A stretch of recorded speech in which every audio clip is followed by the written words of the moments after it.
ditemani oleh Bapak Dr. Andes Kiai Haji Nur Hadi Idris MHI, di mana tema yang kita bahas dalam program Tausiah Ramadan hari ini yaitu Ramadan Momentum Membumikan Al-Quran. Dan pemirsa, di segmen kedua kali ini kita akan membuka interaktif. Dipersilakan bagi pemirsa yang ingin mengajukan pertanyaan terkait dengan tema yang sedang kita bahas di hari ini melalui pesan singkat di WhatsApp dengan nomor 0812-83554553. Baiklah Pak Ustadz, untuk segmen kedua kita akan memberikan kesempatan bagi pemirsa yang ingin mengajukan pertanyaan terkait dengan tema hari ini.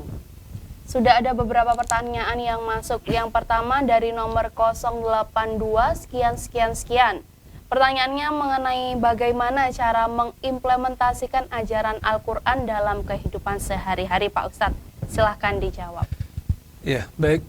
Jadi kalau tadi kita sepakat Quran itu sebuah ajaran nilai yang sangat implementatif, artinya bisa dilaksanakan dalam setiap skala taraf kemampuan orang untuk menangkapnya.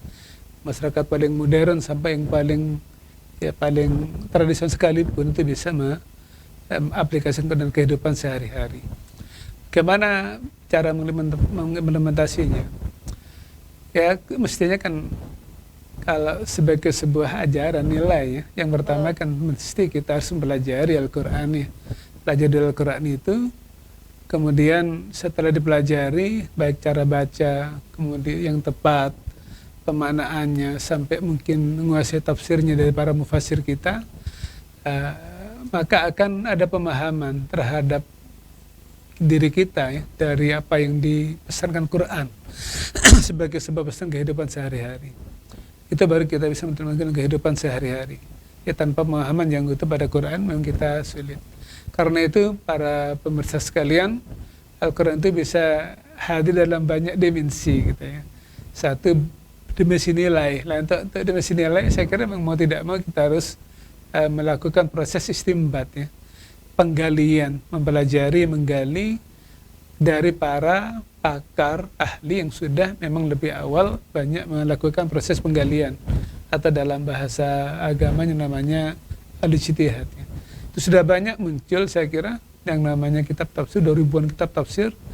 Di Indonesia ada tafsir yang sangat fenomenal ya, yang ditulis oleh Profesor Dr.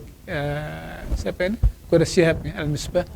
Itu sudah banyak wajah Quran yang hadir dalam bentuk ya tadi nilai gitu, nilai sebuah pengetahuan. Nah, itu bagi yang ingin mengimplementasi Quran sebagai sebuah ajaran pedoman kehidupan sehari-hari. Tetapi juga bisa Quran hadir dalam dimensi ta'abbudi, ibadah gitu ya. Artinya sekalipun tidak bisa menerjemah, mengartikan dan tidak punya kapasitas untuk menafsirkan, maka paling tidak kita selalu bersama Quran setiap hari, membaca Al-Quran setiap hari gitu ya. Sebagai sebuah ikhtiar ta'abbudi. Karena ketika Quran dibaca, pertama satu huruf Quran itu akan dibalas dengan 10 pahala. Jadi kalau kita baca Bismillahirrahmanirrahim ada 19 huruf, berarti kita sudah mendapat 190 pahala. Kalau di bulan Ramadan itu akan dilipat gandakan lagi pahala-pahala itu. Karena kita memang ada di bulan mudha'afatus shawab, dilipat gandanya pahala-pahala kita. Ta'abudi, nawaitu ibadah baca Al-Quran gitu ya. Selain ta'abudi, tentu Quran ini juga punya fungsi-fungsi yang sangat multifungsi. Betul. Bahkan dalam beberapa catatan mufassir itu ada 59 nama Quran yang juga mencerminkan fungsinya, fungsi Quran itu. Yang itu kalau dibaca maka otomatis akan membawa orang mendapatkan fungsi itu. Jadi aplikasinya Quran ketika dibaca akan dapat fungsi itu. Satu misalnya ada fungsi Al-Furqan, pembeda hak dan batil. Maka orang yang paham Quran akan tahu otomatis ini benar, ini salah. Kadang kita juga bingung ya, ini benar enggak tinggal kita ini. Tapi dengan Quran yang kita baca sudah ada penegasan, oh ini salah, ini benar, ini haram, ini halal, ini baik, ini tidak baik. Nah, itu namanya Al-Furqan, membedakan. Ada juga fungsi asyifa misalnya Mbak ya, obat gitu lah, obat asyifa obat. Artinya membaca Quran menjadi syifa fis sudur, membawa ketenangan, kedamaian dari problem-problem kita. Bahkan dalam tafsir tafsir asrar ya, rahasia Quran, itu bisa menjadi obat secara fisik. Baca bismillah bisa menyembuhkan, baca surat ini bisa menyembuhkan. Itu ada teori kajiannya baik secara ilmiah maupun secara ini apa namanya? Keyakinan gitu ya. Jadi ada teori. Jadi baca saja. Saya membaca beberapa misalnya pendapat ulama ya. Muslim itu minimal baca Quran. Kalau Imam Hanafi menurut Imam Abu Lais itu 2 kali dalam setahun gitu ya. Tidak boleh lepas kurang dari 2 kali dalam setahun. Begitu juga Imam Ahmad bin Hanbal mengatakan misalnya menjadi makruh kalau orang terlambat membaca Al-Quran minimal 2 kali dalam setahun. Jadi paling tidak khatam kalau khatamnya 2 kali setahun berarti kan 6 bulan khatam. Begitu ya. 6 bulan khatam. Artinya tiap hari kita minimal baca berapa ayat gitu. Al-Imam Siddiq dalam satu pesan beliau menyatakan bahwa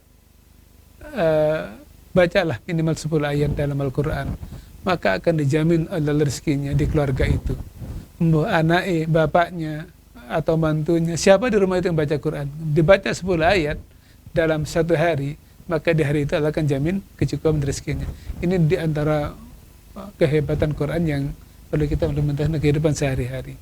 Mungkin ini tadi implementasi dengan pendekatan dalam kehidupan sehari-hari. Iya. Sebenarnya cukup mudah ya Pak Ustadz untuk diimplementasikan dalam kehidupan sehari-hari. Hanya 10 ayat saja. 10 ayat saja sudah cukup menurut beliau ya. Betul. Tapi kalau afdalnya mestinya kalau menurut lebih dari 10 ayat. Abu Jaber minimal 1 juz dalam sebulan ya. Sehari. Dalam sehari. Dalam sebulan bisa khatam. Itu standar minimal gitu ya. Kalau bisa lah 3 juz lah sehari.